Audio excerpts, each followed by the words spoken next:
سے پہلی بات جو ہے موسٹ امپورٹنٹ ہاتھ نہ کریں کہ مینڈیٹ جب تک واپس نہیں ہوگا تو کوئی بھی ڈائلاگ نان سٹارٹر ہوگا.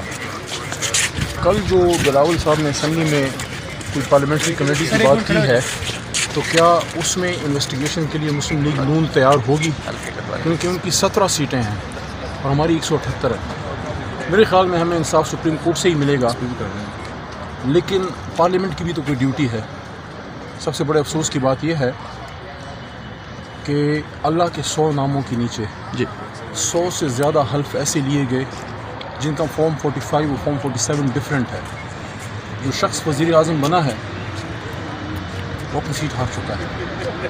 جو صاحبہ ہماری سسٹر ہے، کوئی ان سے کوئی ذاتی بات نہیں ہے، لیکن مریم بی بی اپنی سیٹ ہار چکی ہے. ایسی حالت میں آپ نے وزیر اعظم اور وزیر اعلیٰ سب سے بڑے صوبے کا جو لگایا ہے، کیسے جمہوریت آگے جائے گی؟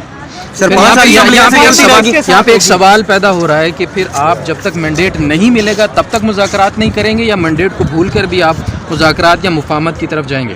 مینڈیٹ کو بھول کے تو پھر یہ تو پھر نہ کرنے والی بات ہوئی نا. تو پہلی شرط یہ مینڈیٹ پہ ہی مذاکرات ہوں گے کہ یہ مانا جائے کہ ایک بہت بڑا ڈاکہ پڑا ہے اور اس کی انویسٹیگیشن ہونی چاہیے اور ہائیسٹ فورم پہ ہونی چاہیے. اور صرف مینڈیٹ کی نہیں، سائفر کا بھی ایک جوڈیشل کمیشن اس کا بھی بننا چاہیے. 9 مئی سے متعلق 9 مئی کا بھی بننا چاہیے. دیکھیے سائفر پہ کل جو بلاول صاحب نے بات کی ہے بالکل فیکٹ سے خلاف بات ہے. وہ خود وزیر خارجہ رہے ہیں. اس لیے ہم یہ کہتے ہیں کہ اگر آپ سمجھتے ہیں، دیکھیے ڈائلاگ سے کوئی انکار نہیں کرتا.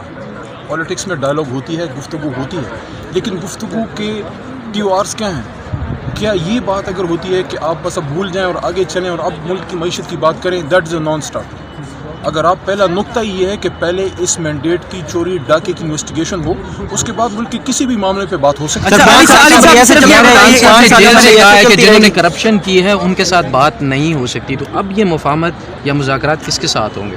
کیونکہ کرپشن کے الزامات PTI نے ساری جماعتوں پر لگائے ہیں جو اس وقت حکومتی اطاعت کا حصہ ہیں. جب آپ پارلیمنٹ میں ہوتے ہیں آپ گفتگو کرتے ہیں، لیکن سب سے امپورٹنٹ چیز یہ ہے کہ اس ڈاکے کی انویسٹیگیشن ہو، اور اس کے بعد جب عمران خان صاحب حکومت میں آتے ہیں اس کے بعد پاکستان کے مفاد میں ہر چیز پہ ڈسکشن ہو سکتی ہے. لیکن جب تک مینڈیٹ کی انویسٹیگیشن نہیں ہوتی، جب تک اس دھاندلی کی انویسٹیگیشن نہیں ہوتی، دیکھیے کراچی میں ہم پورا کراچی جیت چکے ہیں، خیبر پختونخوا نے پورا سویپ کیا ہے، لیکن پشاور ویلی جو ہارٹ ہے خیبر پختونخوا کی، وہاں ہم بڑی سیٹیں ہماری ہروا دی گئی. ساجد نواز صاحب وہاں سے جیت چکے ہیں، تیمور جھگڑا صاحب جیت چکے ہیں، کامران بنگش صاحب پشاور سے جیت چکے ہیں. ان کی جیتی ہوئی سیٹیں ہروا دی گئیں اور بالکل اس کو ریورس کر دیا گیا. آپ مجھے یہ بتائیے اتنا بڑا ڈاکہ اگر ہوتا ہے تو پھر اس جمہوریت کے کیا مقصد ہے؟ 50 ارب روپے لگانے کی کیا ضرورت تھی اگر ہم نے یہی کرنا تھا؟ دیکھیں فارم 47 کی ذاتی کوئی حیثیت نہیں ہے. فارم 47 بنتا ہے فارم 45 پہ. یہ ایسے ہی ہے کہ اگر آپ نے میٹرک نہ کیا ہو تو FSC میں کیسے بیٹھ سکتے ہیں؟ تو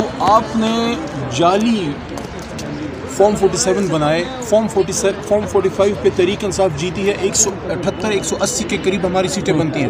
اس وقت ہمیں دی کتنی گئی ہیں؟ 93. اور ہماری ریزرو سیٹوں پہ بھی حملہ ہے اور یہ بھی کہا جا رہا ہے کہ اس کو انہوں نے جو ہے وہ تقسیم کر دیں. کیا یہ مالی غنیمت ہے جو علی صاحب یہ بتائیے کہ کل علیم خان کے گھر پہنچے پیپلز پارٹی والے اور انہوں نے پریس کانفرنس کی اور انہوں نے یہ تاثر دیا کہ ان کو اب احتجاج کرنے سے کچھ نہیں ملے گا، بہتر یہ ہے کہ بیٹھیں اور سیٹوں کو بھول جائیں، احتجاج کی سیاست کو ترک کریں. جب شروع میں بات فلوٹ ہوئی، میں وہ آدمی ہوں جس نے یہ بات کی تھی کہ بات ہم پاکستان کے مفاد میں کر سکتے ہیں، لیکن پیپل پارٹی کے ساتھ مل کے حکومت بنانے کا مطلب یہ ہے کہ آپ اس ساری کرپشن کو لیگلائز کر دیں جو ان کے دوروں میں ہوئی ہے. اس وجہ سے ہم نے یہ بات کی تھی کہ ہم اپنے مینڈیٹ پہ حکومت بنائیں گے اگر ہمیں اپنا مینڈیٹ ملتا ہے، نہیں تو اپوزیشن میں. سر 5 سال اسمبلی ایسے چلتی رہے گی؟ لیکن ہم جدوجہد کریں گے. اتوار کو کال دے دیا خان صاحب نے دوبارہ احتجاج کی.